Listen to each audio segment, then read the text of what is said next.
Imagine walking into two different apartments. Same city, same block. Nearly identical rent. But the people living inside couldn't be more different financially. First apartment, the person here pulls 92 grand annually. Step inside and your eyes hit a massive 70-inch screen mounted on the wall. A leather couch that ran $4,000. Kitchen packed with gadgets still sitting in boxes. Closets bursting with clothes. Half of them with tags still dangling. The spare room? Completely filled with stuff nobody's touched in years. This person opens their banking app with their stomach in knots. 2 missed paychecks and they're cooked. Done. Crisis mode. Second apartment. The person here makes $54,000 yearly. Almost half. Walk inside and you notice something immediately. Space, breathing room, a normal couch, a regular television, kitchen tools that actually get used, clothes that actually get worn. The spare room? It's a bedroom. Crazy concept, right? This person checks their bank account feeling calm, confident. They've got 20 months of living expenses sitting in savings, and they're banking 22% of every check. Same neighborhood. The person earning nearly half has 10 times the financial security. Let that sink in. This isn't a story about income. It's about the hidden connection between stuff and money that most people never figure out. The first person isn't reckless with cash in any obvious way. No gambling, no substance issues. They just slowly built a lifestyle that devours every dollar they make just to maintain itself. The second person discovered something that flipped everything. They learned that owning less doesn't mean living worse. It means living intentionally. And intentional living creates financial breathing room that most high earners never experience.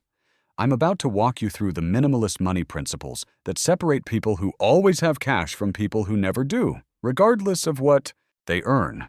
These aren't about suffering. They're about grasping that every object you own carries ongoing costs you've probably never calculated. Let me start with an idea that will reshape how you view every purchase for the rest of your life. Everything you own costs money twice. The first cost is obvious, the price tag, the number on the receipt. Simple. But there's a second cost most people completely miss, and it's often bigger than the first. Way bigger. The second cost includes storage, maintenance, mental bandwidth, and opportunity cost. That treadmill you bought takes up space in your home. Space costs money, roughly $30 to $50 per square foot annually in most cities. A treadmill eats about 20 square feet when you factor in clearance. That's $600 to $1,000 yearly in hidden rent you're paying to store workout equipment that probably holds your laundry most days. The second cost also covers maintenance and upkeep. That boat parked in your driveway needs winterization, cleaning, registration, insurance, occasional fixes. Industry rule says annual maintenance runs about 10% of the boat's value. A $30,000 boat costs $3 grand per year just to own, even if it never touches water. Wait, I'm not done. The second cost includes mental energy too. Every item you possess grabs a small piece of your attention. It needs cleaning, organizing, maintaining, insuring, worrying about, and eventually getting rid of. Research shows visual clutter jacks up cortisol and tanks your brain's ability to focus. Your stuff is literally stressing you out in ways you can't consciously feel. Still not over. The second cost includes opportunity cost. Every dollar locked in possessions is a dollar not working for you. That $15,000 home gym setup could have been 15 grand in index funds growing to 50,000 or more over 15 years. You didn't just buy a home gym. You bought a home gym instead of future financial freedom. Add up these hidden costs, and many possessions cost more to own than they cost to buy. The purchase price is just the cover charge. The ongoing costs keep hitting for as long as you keep the item. Minimalists get this instinctively. They're not avoiding possessions because they hate nice things. They're avoiding them because they've run the numbers and decided most stuff isn't worth it. This brings us to the first rule minimalists follow like religion. Calculate cost per use before any purchase. Before buying anything, estimate how many times you'll realistically use it. Divide the total cost by that number. This gives you cost per use, which is the only honest measure of value. A $200 jacket worn twice costs $100 per wear. A $400 jacket worn 200 times costs $2 per wear. The expensive jacket is actually cheaper in any way that matters. This calculation destroys most impulse buys immediately. That $300 kitchen gadget you'll use twice yearly costs $150 per use over the first year. That's an insanely expensive way to accomplish whatever task it performs. Meanwhile, a $30 tool you use weekly costs less than 60 cents per use over the first year. That's value. Cost per use also reveals which purchases genuinely make sense. A $2,000 mattress used every night for 10 years costs about 55 cents per use. That's incredible value for something affecting your health and energy every single day. A $1,500 espresso machine used daily for 5 years costs less than $1 per use, probably saving money compared to coffee shop runs. The math cuts through marketing, emotion, and social pressure. It shows what actually makes financial sense versus what just feels appealing in the moment. The second minimalist rule, which is also as important as the first, if not more, is apply the replacement test to everything you already own. Walk through your home and look at each item you possess. Ask yourself one simple question. If this disappeared today, would I spend money to replace it? Be honest. Would you actually go buy another fondue set? Would you replace that bread maker gathering dust in the cabinet? Would you rebuy those clothes you haven't touched in 18 months? For most items, the honest answer is no. You wouldn't replace them. They exist in your life through inertia, not intention. They were impulse buys, gifts you felt obligated to keep, or remnants of past hobbies you've moved beyond. These items have negative value. They cost you space, mental energy, and maintenance without providing corresponding benefit. Every hour spent organizing, cleaning around, or thinking about items you wouldn't replace is an hour stolen from activities that actually matter. Minimalists ruthlessly cut items that fail the replacement test. They sell what has value, donate what someone else could use, and toss what serves nobody. The process feels uncomfortable at first, then liberating once complete. The psychological weight of owning things you don't want or need is substantial. Removing that weight creates mental space that's hard to describe but immediately noticeable. Rooms feel bigger. Decisions feel simpler. Cleaning takes half the time. You know where everything is because everything remaining has a purpose. Rule 3. Never upgrade out of boredom. There's a pattern I see constantly among people who earn solid incomes but have nothing to show for it. They upgrade perfectly working items simply because they're bored or because newer versions exist. Their television works perfectly, but the new model has slightly better contrast. Their phone operates flawlessly, but the new release has a marginally improved camera. Their car runs reliably, but the New Year's model has updated styling. Their furniture serves its purpose, but they've grown tired of looking at it. These upgrades feel like improvements. They're actually wealth destruction disguised as progress. Minimalists maintain a strict policy. Never replace something that works properly. The phone that makes calls, sends messages, and runs apps doesn't need replacing because a newer phone exists. The car that reliably transports you doesn't need replacing because the neighbor bought something shinier. This policy saves enormous sums over a lifetime. The average American replaces their phone every 2 to 3 years, often while the previous phone works perfectly. Over 30 years, this pattern costs $30,000 to $50,000 in unnecessary purchases. Applied across all categories where upgrade culture operates, phones, laptops, cars, furniture, appliances, the lifetime waste easily exceeds $200,000. Minimalists escape this trap by defining functional clearly. An item remains functional until it genuinely fails to serve its purpose. Boredom is not failure. Desire for novelty is not failure. The existence of newer alternatives is not failure. Actual mechanical breakdown or genuine inability to perform required tasks is failure. Everything else is marketing convincing you to solve problems you don't have. Rule 4. Create friction for spending and ease for saving. Human behavior follows the path of least resistance. If spending is easy and saving is difficult, you will spend. If saving is easy and spending is difficult, you will save.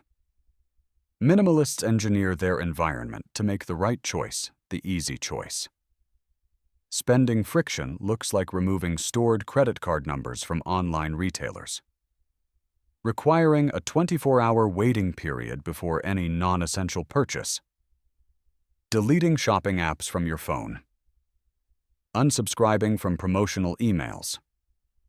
Avoiding stores unless you have a specific intended purchase. Saving ease looks like automatic transfers to investment accounts on payday. Keeping only small amounts in easily accessible checking. Making investment. Contributions happen before you see the money. Treating savings like a fixed expense rather than an afterthought. These structural changes matter more than willpower. Willpower depletes throughout the day. Environment is constant. Someone relying on willpower to avoid impulse purchases will eventually fail when they're tired, stressed, or emotional. Someone who deleted the shopping apps and removed their credit cards simply cannot impulse purchase in that moment. Minimalists don't trust themselves to consistently make good decisions. They design systems that make good decisions automatic. The 24-hour waiting rule alone eliminates roughly 70% of impulse purchases. Most desires for objects fade within a day, if not acted on immediately. Rule 5. Count your possessions regularly. This sounds obsessive until you actually do it. Counting forces awareness. Awareness prevents accumulation. Pick a category. Count how many items you own in that category. Write it down. The numbers often shock people who've never examined their consumption patterns objectively. How many shirts do you own? Most people guess low and discover they have 3 or 4 times what they estimated.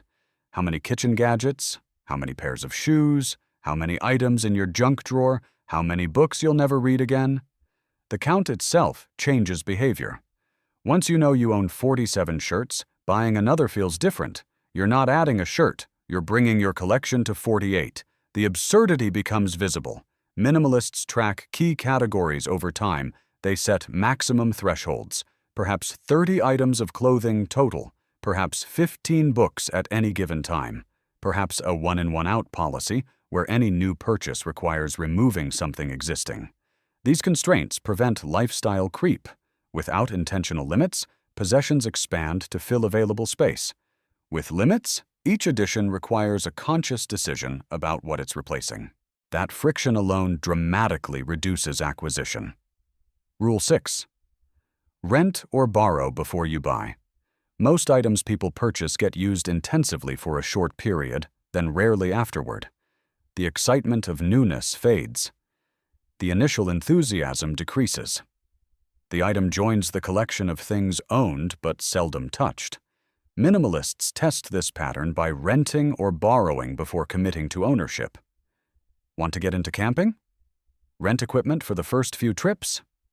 Want to try woodworking? Borrow tools from a friend or use a makerspace. Want a kayak? Rent several times before purchasing. This approach accomplishes 2 things. First, it reveals whether the enthusiasm is genuine or temporary. Many interests fade after initial exploration. Better to discover this while renting than after purchasing equipment that collects dust indefinitely. Second, it clarifies exactly what you need. First-time campers often buy too much or buy the wrong things.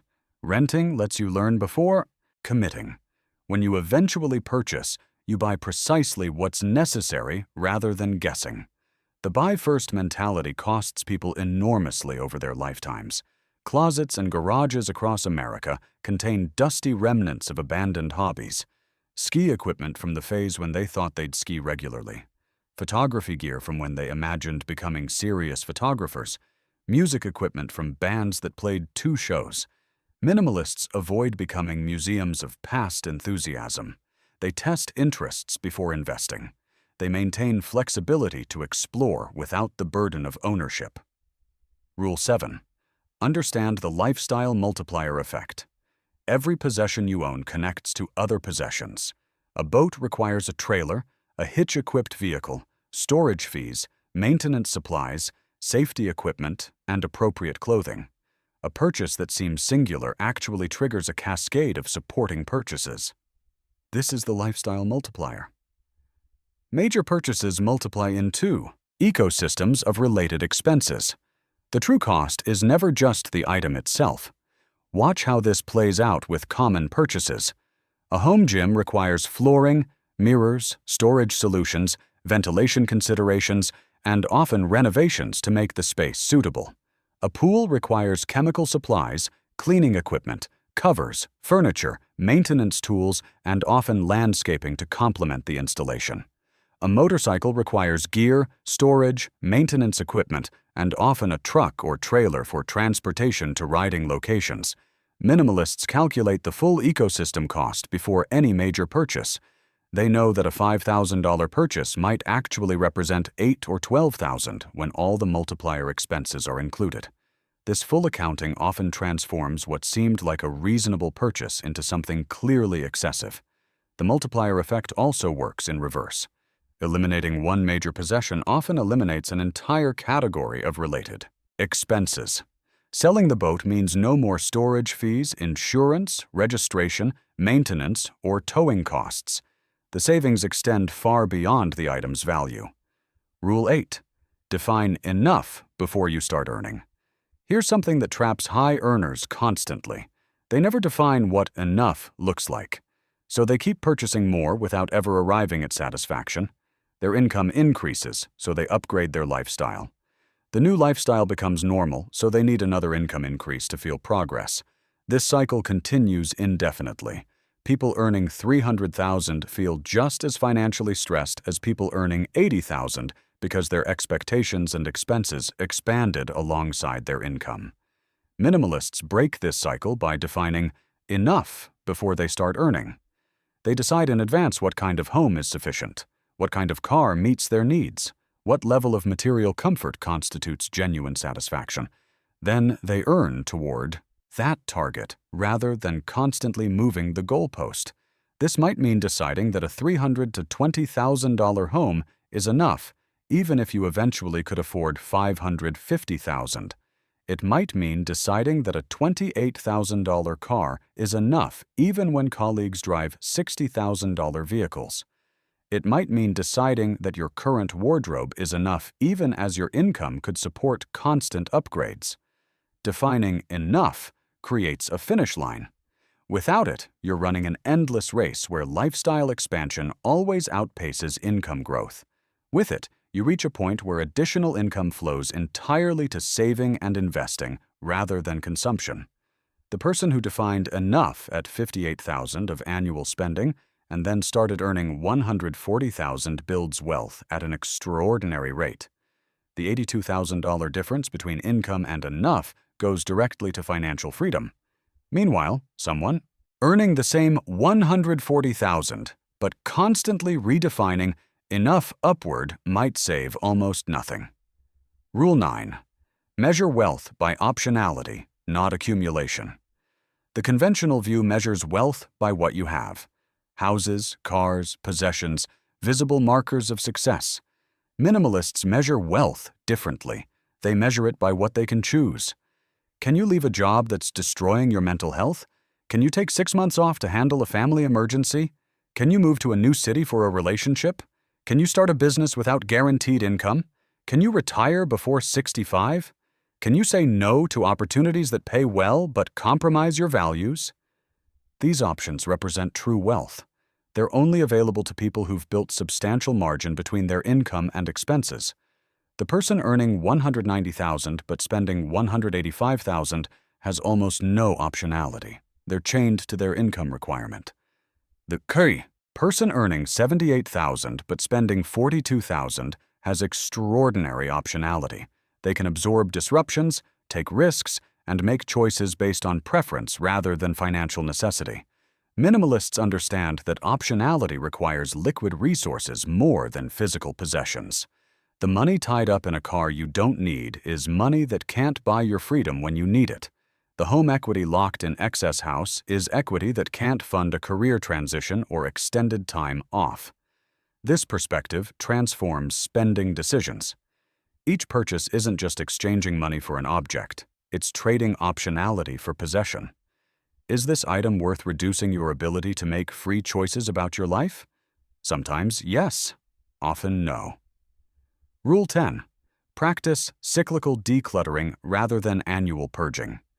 Most people who attempt minimalism do a massive purge, feel great for a few weeks, then gradually accumulate back to their starting point. The purge feels productive. The gradual reaccumulation goes unnoticed. Within 2 years, they're right back where they started. Minimalists avoid this pattern through cyclical decluttering. Rather than annual massive purges, they perform small, regular reviews. Weekly glances at incoming items. Monthly evaluation of one category. Quarterly assessment of overall accumulation trends. This cyclical approach catches accumulation early before it rebuilds to overwhelming levels. Removing 3 items per week is manageable and sustainable.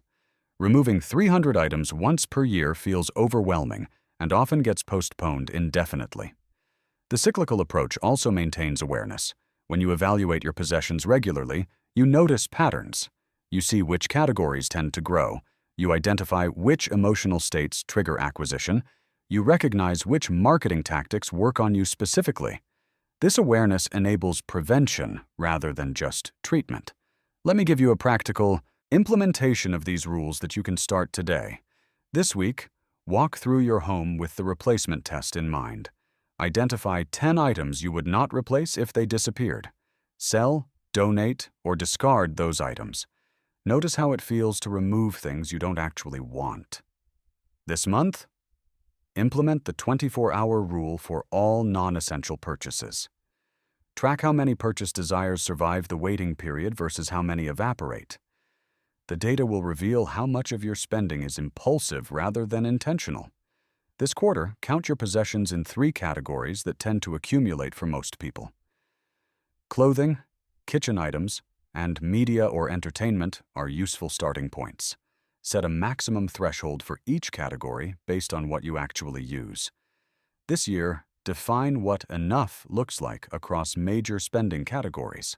What home is sufficient? What transportation is adequate? What wardrobe meets your genuine needs? Write these definitions down. Refer to them when temptation arises to exceed your own standards. The financial transformation from these practices compounds over time. Someone who applies these rules consistently for 5 years accumulates substantially less while saving substantially more. The gap between their lifestyle and their income creates wealth that can't be built any other way. Here's what nobody tells you about minimalism and money. The relationship runs both directions. Owning less creates more money. But having more money also makes owning less feel natural. When your savings account is robust and your investments are growing, the urge to accumulate diminishes. The psychological need that drives most consumption, the need for security and status, gets satisfied by financial strength rather than physical possessions. You don't need the stuff to feel successful because your bank account already tells you the story you want to hear. People trapped in consumption cycles often can't explain why they buy so much. The truth is usually that spending temporarily fills an emotional void that financial insecurity creates. Address the insecurity through actual financial strength, and the compulsion to spend often dissolves on its own. This creates a virtuous cycle.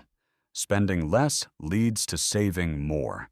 Saving more creates security.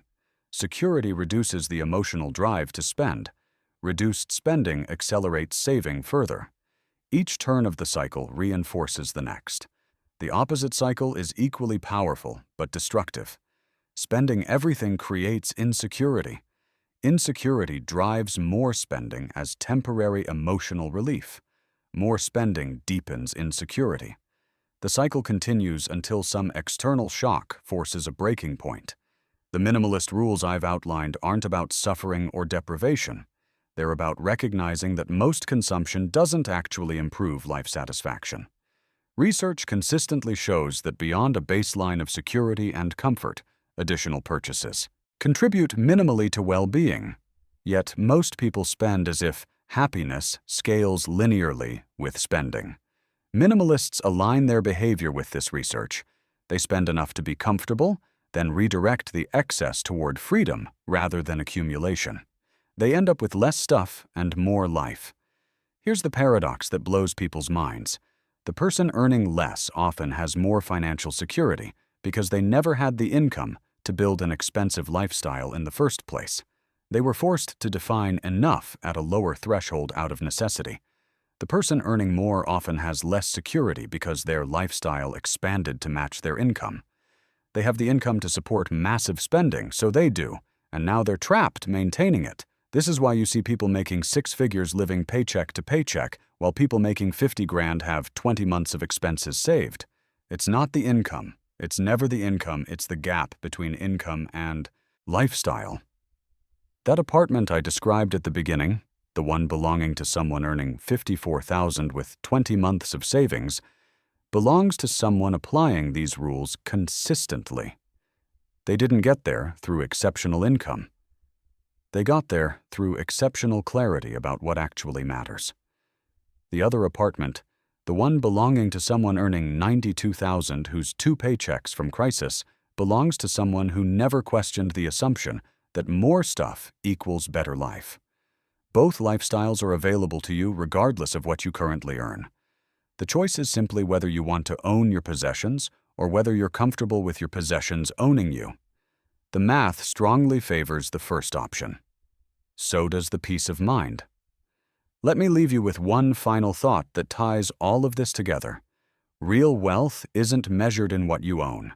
It's measured in how long you could maintain your lifestyle without working.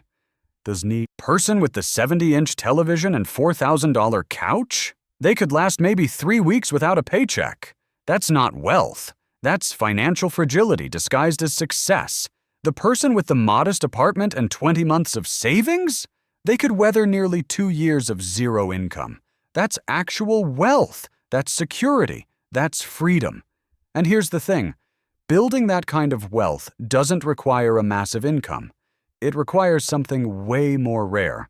The discipline to spend less than you earn, and the wisdom to know that most stuff won't make you happier anyway. The minimalist rules I've shared today give you the framework. The choice to implement them is yours. But I'll tell you this. Every person I've seen make this shift, every single one, looks back after a year and can't believe they lived any other way. Less stuff, more money, more freedom, more peace. That's the trade. And it's the best trade you'll ever make. If this changed how you see your possessions and your money, hit that like button and subscribe. We're breaking down more counterintuitive money truths, the stuff that actually works versus the stuff that just sounds good. The game is simple once you see it clearly. Stop buying things you don't need to impress people you don't like with money you don't have. Start building actual wealth instead. I'll see you in the next one.